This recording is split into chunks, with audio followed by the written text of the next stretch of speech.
Hi, I'm Noah Fortner, and I am very hungover, and I just moved, so that's cool.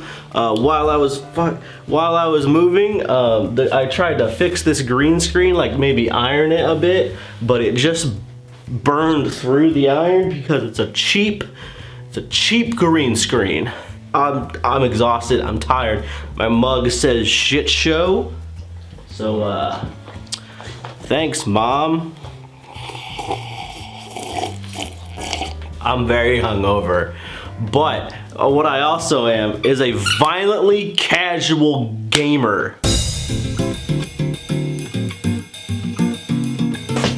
You may be like, Noah, what the fuck is a violently casual gamer? And I'll tell you. I took this quiz, it said I was this. I like a little bit more like creative aspects of video games. I don't really like being challenged, having to think, doing much more than the bare minimum. Are there some outliers to this opinion? Yes, there absolutely are. I think you can say that for anybody who is in a specific gamer category. But kind of right now, more and more, it seems to be like these casual gamers don't exactly exist. You might be like, oh, I casually game, I played this and this and this and this, but like, when I was a kid, my favorite game was a game called Thrillville. I've talked about it before. Other kids, they fucking love like Call of Duty and other shooting games. I also really like Go Vacation on the Wii. It was essentially Wii Sports Resort, but miles better. You could have a house, you could have a dog, you could have a cat, you could go to the mountains, you could go to downtown, you can go to the beach, you can do a bunch of stuff, you get to walk around a big open world and just do a bunch of activities. And yeah, I was kind of a shovelware kid a bit because my grandma would go to the big lots or wherever the hell people go, and you'd be like, look, I found this fucking game, look at this weird game, it says party on it. You guys like the Mario Party and the Wii Sports and the Game Sports.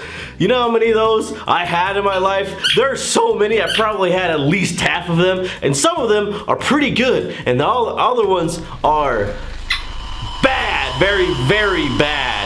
Like specifically this pirate hunt for Blackbeard's booty. This pirates game was not at all in any type of way intuitive, interesting, innovative, any other I or E word, but I had a blast with this. There's a bunch of party games and one really solid sword fighting thing that I just love to do. Me and my brother played the shit out of this game, and that's kind of the gamer that I am. Just want to play a dumb thing for a little bit and maybe spend way too much time on that really dumb thing. But nowadays it does feel like games are just fucking too long and they're too, look at this fucking realistic graphic, look at this thing, look at this fucking guy, man. There used to be a bunch of just amazing AA, or as I'm kind of calling them, mid-tier games that I would play just on the regular. Because if you are a company in the mid-2000s, there was pretty much like a 100% chance that if you were a recognizable license, you would have had a video game.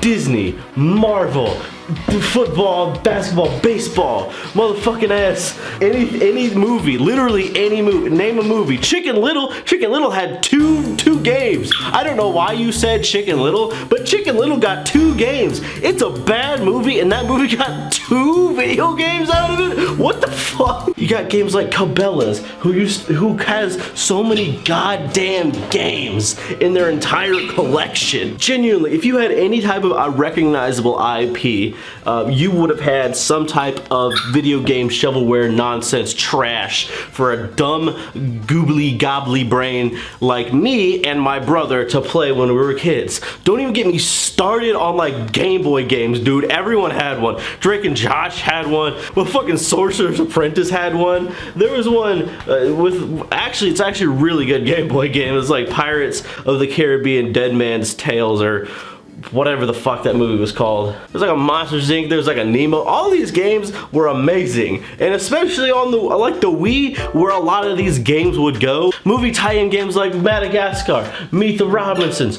G-Force. Fucking yeah, you could play G-Force and you could be a fly.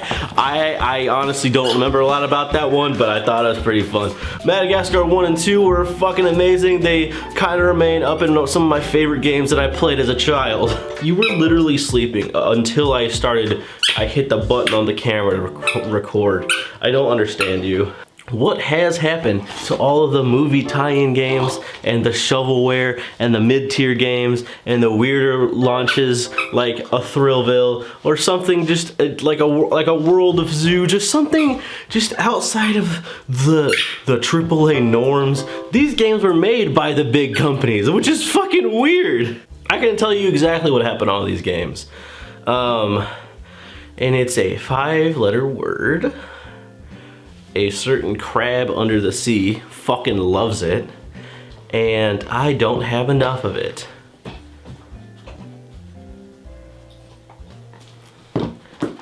If you said the word money, you'd be right. It's money.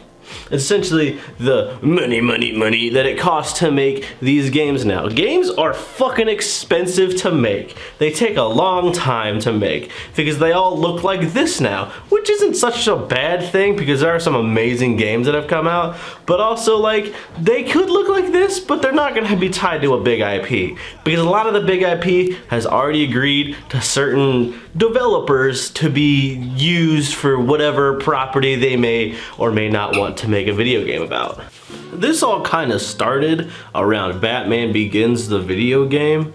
There's a video I can link to you that kind of goes into more depth into it, but essentially Batman Begins kind of starts to spell the end for these kind of video games, especially with movie tie-in games. Along the same timeline, the Marvel Cinematic Universe started. You may have heard of it. It has Iron Man. It had Iron Man 2. It had the Incredible Hulk. It had Thor. It had Captain America. And you would be like, ah, cool, then an Avengers game, right? No, there wasn't ever an Avengers game. There never has been an Avengers game. There was never plans for an Avengers game that looked kind of interesting, where you're gonna fight Skrulls and stuff. And you might not give a single fuck or shit or fart or piss about any of like these wacky movie tie-in games, but there's so much of who I am as a person and they influence so much of my childhood that these games are kind of just part of me. And it also describes, you could look at some of these games and be like, hey, that's kind of how Noah is.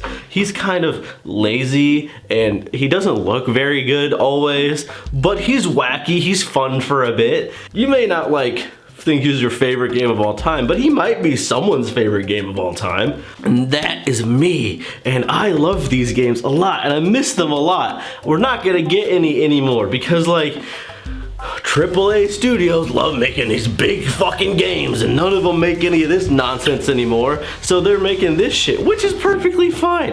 And indie developers are doing a great job making shit. Like, I started playing Hollow Knight the other day. Fuck, I don't understand it, but it looks fucking and it sounds fucking and it's just fucking. But a lot of the innovation or interesting games that used to fill a lot of my childhood, such as last video I made, the Monster Jam videos. How buddy? They're not gonna really probably ever have any good ones again, which is fine because the world still turns right around. Anyway, I've been Noah Fortner. I've also been extremely tired and drunk and these bright lights are messing with my head. So I'm gonna fucking say bye and have a nice day. If you want to, you can watch my last video over here. You can subscribe over here. This has been Cole. I have been Noah Fortner and have a nice day out there. Stay safe. That's been me. Bye.